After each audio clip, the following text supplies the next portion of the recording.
Hello प्यारे बच्चों, Lakshman classes में आपका स्वागत है। आज देखने वाले हैं सन 2021 का सेट 1 824 HX 10th क्लास का ये पेपर देख रहे हैं हम लोग साइंस का। ठीक है, ये कोविड के समय कुछ पेपर हुए थे तो उसका ही सोल्यूशन मैं आपको बता रहा हूँ। बेटा ये सारी कथा तुम पढ़ लेना, तुम्हारे काम की चीज़ें हैं ये, लेकिन मैं आपके लिए सिर्फ सोल्यूशन कराऊंगा। ठीक है, निर्देश विर्देश देख लेना ये बेटा। ठीक है, तो निर्देश कोई खास इंपॉर्टेंट नहीं है, बाकी आप इसका फटाफट सोल्यूशन देखो बेटा। पहला क्वेश्चन ये है और इसका जो भी लिखने वाले क्वेश्चन है सबके मैंने नोट्स बना रखा है, पूरा नोट्स दिखाने वाला हूँ, अभी समझाऊंगा अभी। ठीक है, तो जब श्वेत प्रकाश एक प्रिज्म पर आपतित होता है तो ये किस रंग का विचलन सबसे अधिकतम होता है? तो इसमें होता है बेटा बैगनी रंग का विचलन सबसे अधिकतम होता है। कैसे होता है मैं सब नोट्स में दिखाता हूँ आपके लिए, मैंने कैसे समझाया है। ठीक है, क्वेश्चन पेपर देख लो जल्दी जल्दी, फिर नोट्स पे चलते हैं। देख लिया क्वेश्चन पेपर, चलो अब नोट्स देखते हैं हम लोग। ठीक है बेटा, चलो नोट्स में हमने कैसे लिख रखा है इन सबका आंसर वो देख लो आप जरा। चलो अब आते हैं नोट्स पर। देख लिया क्वेश्चन पेपर? ठीक है, अब ये रहा नोट्स जो मैंने लिखा है बड़ी मेहनत से यार, अपनी हैंड राइटिंग में ही है ना। स्टूडेंट्स लिखवाया हो तो सुंदर सुंदर लिखा होता, मैं लिखा है तो ऐसी बकवास राइटिंग तो है ही है। तो इसमें मैंने बताया था बैगनी। देखो आपको याद कर लो, इस तरीके से याद कर लो इस चीज़ को, जैसे कि एक प्रिज्म जो होता है ना, प्रिज्म में आप जनरली क्लास में पढ़ा होगा सर ने आपके। जैसे ये प्रिज्म है, यहाँ से जब भी प्रकाश से किरण जाती है तो ये 7 अंगों में व्यक्त हो जाती है। 1 2 3 4 5 6 7 अंगों में व्यक्त होती है। नीचे होता है बैगनी कलर। कौन सा होता है? बैगनी। ऊपर होता है लाल कलर। ठीक है, तो सबसे अधिकतम मतलब ये प्रकाश से किरण ऐसे जानी चाहिए थी। इन सबसे अधिक कौन सा झुका है? कौन झुका है सबसे ज़्यादा? बैगनी झुका है, तो बैगनी इसका उत्तर हो जाएगा। ठीक है, तो ये पूछा है सबसे ज़्यादा कौन सा झुकता है या कौन से झुकने का विचलन का मतलब झुकना कौन से का होता है, तो बैगनी कलर का होता है सबसे ज़्यादा झुकना। ठीक है, नेक्स्ट, एक दर्पण की वक्रता त्रिज्या 40 सेंटीमीटर है तो उसकी फोकस दूरी क्या होगी? तो बेटा एफ इक्वल टू दे रखा है 40 centimetre, f equal to find out करना है। आर इक्वल टू 40 दे रखा है और f equal to find out करना है। एफ इक्वल टू R/2 होता है, वैल्यू पुट कर देंगे तो यहाँ से एफ की वैल्यू 20 सेंटीमीटर आंसर आ जाता है। ठीक है, नेक्स्ट देखते हैं बेटा। नेक्स्ट है बिजली के बल्ब का फिलामेंट किसका बना होता है? तो ये होता है टंगस्टन के तार का बना हुआ होता है। ध्यान रखेंगे, सेकंड वाला ऑब्जेक्टिव सही है यहाँ पर। ठीक है, चुंबकीय क्षेत्र में धारावाही चालक पर कार्यकारी बल की दिशा ज्ञात करने का रूल होता है। तो बल की दिशा होता है बाएं हाथ के नियम से। बल की बा से बल, बाल की दिशा, और बल की दिशा बाएं हाथ के नियम से हमेशा याद कर लो बेटा। बल की दिशा बाएं हाथ से, ठीक है, और धारा की दिशा दाएं हाथ से। ठीक है, बल की दिशा कहाँ से निकालेंगे बेटा? बाएं हाथ से। ठीक है, बाएं हाथ के नियम से। नेक्स्ट क्वेश्चन है बेटा प्रिज्म द्वारा अपवर्तन को समझाइए। देखो ये प्रकाश का, तो प्रिज्म में प्रकाश का अपवर्तन कैसे होता है? देखो ये कोई प्रिज्म है, ठीक है, यहाँ से प्रकाश की किरण ये जाती है, ऐसे जाना चाहिए, बिल्कुल ऐसे जाना चाहिए सीधे, लेकिन ऐसे ना जा करके ये प्रकाश की किरण यहाँ पे बेटा एक नॉर्मल खींच लेते हैं। नॉर्मल का मतलब कोई काल्पनिक लाइन खींच लेते हैं, तो ये प्रकाश की किरण सीधे जाना चाहिए, सीधे ना जा करके अपने मार्ग से थोड़ा सा विचलित हो जाती है और ऐसे निकल जाती है, अपने मार्ग से विचलित होकर निकलती है। इस घटना को ये प्रकाश का अपवर्तन कहते हैं। ठीक है, और ये चित्र मैंने ये बनाकर समझा भी रखा है इधर साइड से, तो आप पढ़ इस चित्र को देख लो अच्छे से। ठीक है, जब कोई प्रकाश किरण किसी प्रिज्म की सतह पर आपतित होती है तो ये किरण जो है अपने मार्ग से विचलित हो जाती है। इस घटना को हम प्रिज्म द्वारा प्रकाश का अपवर्तन कहते हैं। ये चित्र वाले ना, ये इसका आंसर हो गया। ठीक है, नेक्स्ट है मानव के निकट बिंदु एवं दूर बिंदु के में विभेद कीजिए। ठीक है, तो आँखों से जिस निकटतम बिंदु तक का रखी वस्तुओं को हम स्पष्ट देख सकते हैं, मतलब हमारे पास का वह निकटतम बिंदु जहाँ तक हम स्पष्ट देख सकते हैं, निकट बिंदु कहते हैं उसे। ठीक है, और आँख का ये सामान्य आँख का जो निकट बिंदु होता है 25 सेंटीमीटर की डिस्टेंस होती है। ठीक है, जबकि मनुष्य की आँखों से वह अधिकतम दूरी पर स्थित वह बिंदु जिस पर हम आराम से देख सकें वो होता है अनंत बिंदु। ठीक है, इसकी दूरी होती है अनंत, इसको हम दूर बिंदु कहते हैं। पढ़ लेना अच्छे से। ठीक है बेटा, नेक्स्ट क्वेश्चन बहुत इंपॉर्टेंट है, ये हर साल पेपर में लगभग आता ही है। उत्तल लेंस द्वारा प्रतिबिंब का निर्माण दर्शाइए। वस्तु का प्रकाश से केंद्र व फोकस दूरी के मध्य हो। ठीक है, तो इसको थोड़ा सा मैं चित्र बना करके उसको समझा देता हूँ। चित्र तो बना हुआ है ही है, लेकिन थोड़ा सा मैं एक्सप्लेन कर देता हूँ उसको अच्छे से बेटा। ठीक है, देखो ये कोई उत्तल लेंस है आपके पास। ठीक है, बहुत सुंदर बना दिया हमने, तो इतनी सुंदर नहीं होना चाहिए। अरे अब तो और सुंदर हो गया यार, ये बन गया उत्तल लेंस। ठीक है बेटा, अब यहाँ पे ये हो गई प्रिंसिपल एक्सिस हो गई, तो यहाँ पे एक फोकस इसका ये है, दूसरा फोकस इसका ये है। कोई जो वस्तु है इनके मध्य में रखी हुई है, ऑप्टिकल सेंटर ओ के मध्य में रखी हुई है वस्तु रखी हुई है ये, ठीक है बेटा। प्रकाश की किरण यहाँ चलना स्टार्ट होती है और ये फोकस से होकर कट करती है, दूसरी प्रकाश की किरण ऑप्टिकल सेंटर जाती है। तो मुझे लग रहा है कहीं मिलेगा, कहीं नहीं मिलेगा, लेकिन इसको जब पीछे हटाते हैं तब ये मिल जाते हैं, तो यहाँ पे प्रतिबिंब स्टेप का बनता है ये, ठीक है, समझ में आई बात। तो ये इसका प्रतिबिंब रहा, याद कर लेना, पेपर में आता है, ये हर साल आता है लगभग ऐसा क्वेश्चन यही आता है, ऐसा ही नहीं। एक व्यक्ति 30 सेंटीमीटर से अधिक दूरी की वस्तुओं को नहीं देख सकता है, ठीक है, मतलब 30 सेंटीमीटर से अधिक नहीं देख पा रहा है, लेकिन पास का देख पा रहा है। और जो चीज़ हम देख पाते हैं पास की, मतलब जो हम सही देख पाते हैं वही दोष होता है, तो पास का देख पा रहा है ना सही, तो यहाँ पे पास दृष्टि दोष अर्थात निकट दृष्टि दोष इसको हो गया है, ठीक है। और निकट दृष्टि दोष के निवारण के लिए हम अवतल लेंस का नहीं, हाँ अवतल लेंस का ही यूज़ करते हैं, ठीक है बेटा। तो देखेंगे बेटा यह कौन सा दृष्टि दोष है, इसके निवारण के लिए प्रयुक्त लेंस की प्रकृति बताइए और फोकस दूरी भी ज्ञात कीजिए, ठीक है। तो इस व्यक्ति की आंखों पर निकट दृष्टि दोष होगा, इसके निवारण के लिए हम उचित फोकस दूरी का अवतल लेंस ज्ञात करते हैं। कौन सी फोकस दूरी का, फोकस दूरी हम ज्ञात कर लेते हैं, ठीक है। b इक्वल टू बेटा दे रखा है इतना, u इक्वल टू इनफाइनाइट है, f इक्वल टू हमें ज्ञात करना है, तो f इक्वल टू 30 सेंटीमीटर आ जाता है। तो व्यक्ति की जो फोकस दूरी होगी लेंस की, जो व्यक्ति के जो लेंस लगेगा उसकी फोकस दूरी होगी 30 सेंटीमीटर वाला अवतल लेंस हमें यूज करना पड़ेगा, ठीक है। नेक्स्ट क्वेश्चन है बेटा, एक प्रकाश की किरण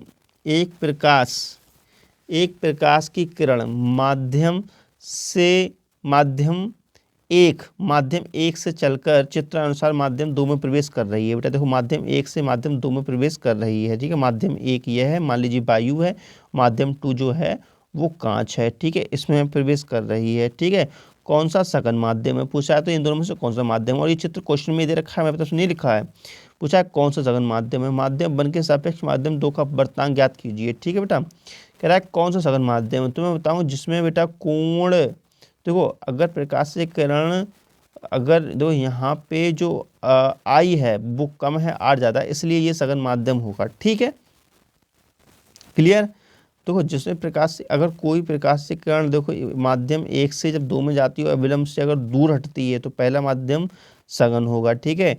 और अविलंब की अगर पास आती है तो जो पहला माध्यम है वो विरल होगा, ठीक है, बात समझ में आ रही है।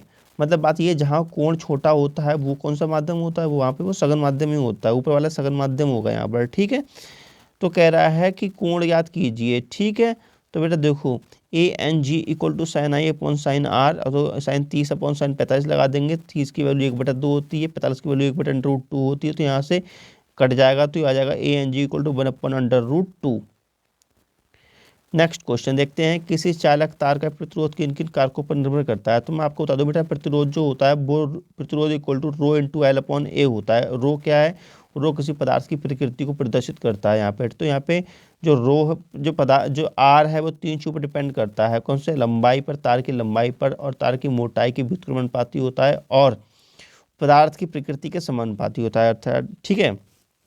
चालक तार का प्रतिरोध तार की लंबाई, मोटाई और पदार्थ की प्रकृति उसके ताप पर डिपेंड करता है, ठीक है। ये इसका आंसर हो गया, लेकिन अब थोड़ा सा ये 4 अंक का क्वेश्चन है तो थोड़ा सा बड़ा लिखना पड़ेगा, देखिए करके और अच्छे से एक्सप्लेन कर दो। प्रतिरोध जो है तार की लंबाई के समानुपाती होता है, R समानुपाती L के, ठीक है। प्रतिरोध जो होता है मोटाई के व्युत्क्रमानुपाती होता है। प्रतिरोध जो होता है पदार्थ की प्रकृति पर डिपेंड करता है। जो प्रतिरोध होता है वो ताप बढ़ाने पर बढ़ता है, ऐसा ताप पर भी डिपेंड करता है। अगला क्वेश्चन देख लेते हैं बेटा, ठीक है। अगला क्वेश्चन है, एक तार से 5 एम्पीयर की धारा प्रवाहित हो रही है, आई इक्वल टू कितना हो गया 5 ampere, 10 minute t equal to 10 minute या 10 × 60 सेकेंड होता है, तो कितना आवेश प्रवाहित होगा। तो हमें Q equal to find out करना है। हम जानते हैं Q इक्वल टू IT होता है, फॉर्मूला लगा देंगे तो यहाँ पे आ जाएगा 3000 कूलाम, ठीक है। फिर दे रखा है कि इसमें इलेक्ट्रॉनों की संख्या ज्ञात कीजिए, ठीक है बेटा। तो हम जानते हैं Q इक्वल टू NE होता है, तो N equal to Q upon E हो जाएगा। Q की वैल्यू है 3000 और E की वैल्यू होती है 1.6 × 10⁻⁻19। कैलकुलेशन कर लेंगे तो यहाँ पे 1.8 × 10⁻22 आ जाएगा, ठीक है। ये इसका आंसर रह गया। नेक्स्ट क्वेश्चन है, प्रतिवर्ती धारा जनरेटर से आप क्या समझते हैं, इसकी संरचना और क्रियाविधि बताइए, ठीक है। और दूसरा है फैराडे का प्रमेय क्या है, उसको बाद में बात करेंगे, पहले हम पहले वाले को देख देते हैं बेटा, चौथे वाले को ही, ठीक है। देखो तो इसकी जो संरचना है तो उसके 4 भाग होते हैं संरचना में। जिसे चित्र में प्रदर्शित किया गया है। ठीक है, कौन कौन सा भाग होता है? पहला भाग होता है ये बड़ी सी चुंबक होती है, दूसरा जो होता है वो आर्मेचर होता है, जो ABCD बनी हुई है कॉइल, ये आर्मेचर है बेटा। ठीक है, और ये ब्रश B1 B2 ब्रश लगे हुए हैं, ये रिंग R1 R2 रिंग लगी हुई हैं। ठीक है, और यहाँ पर ये बेटा ये लगा हुआ है वोल्ट, वो एमीटर लगा हुआ है, धारा को मापेगा। ठीक है, नहीं ये है गैल्वेनोमीटर, धारा की दिशा को मापता है बेटा। ठीक है, ये बल्ब लगा हुआ है। ओके, ये समझ में आ रही है आप लोगों के लिए? चित्र देख लो अच्छे से, चित्र दिख गया? ठीक है बेटा, अब देखो क्या चीज़ें हैं इसमें, इसकी संरचना में देखो। एक शक्तिशाली चुंबक NS होता है। ठीक है, आर्मेचर जो होती है ABCD कुंडली होती है, सर्पी वगैरह जो होते हैं R1 R2 जो रिंग होते हैं उनको सर्पी वगैरह कहते हैं। ठीक है, ब्रश B1 B2 जो मैंने आपको बताए थे अभी। सिद्धांत देखते हैं, सिद्धांत क्या होता है बेटा। जब किसी कुंडली को चुंबकीय क्षेत्र में घुमाया जाता है तो चुंबकीय फ्लक्स में परिवर्तन होता है और उस कुंडली में प्रेरित धारा प्रवाहित होने लगती है। इस प्रकार यांत्रिक ऊर्जा को विद्युत ऊर्जा में बदल जाती है। ठीक है, समझ में आया? ये सिद्धांत हो गया। कार्य भी देखो बेटा, जब आर्मेचर ABCD को कुंडली को घुमा जब आर्मेचर ABCD को घुमाया जाता है तो चुंबकीय फ्लक्स में परिवर्तन होने के कारण एक प्रेरित धारा बहने लगती है, जिसकी दिशा फ्लेमिंग के दाएं हाथ के रूल से हम ज्ञात कर सकते हैं। ठीक है बेटा, अब अथवा वाला क्वेश्चन देखते हैं। अथवा वाले क्वेश्चन में कहा गया था कि विद्युत चुंबकीय प्रेरण से आपको क्या तात्पर्य है, मतलब क्या समझते हैं आप? प्रयोग द्वारा यह कैसे प्रदर्शित करोगे? ठीक है, प्रयोग द्वारा मतलब फैराडे का प्रयोग हम बताना है। विद्युत धारा की दिशा निर्धारित करने का नियम भी लिखिए। ठीक है, जब किसी कुंडली को चुंबकीय क्षेत्र में घुमाया जाता है तो चुंबकीय फ्लक्स में परिवर्तन के होता है और चुंबकीय क्षेत्र में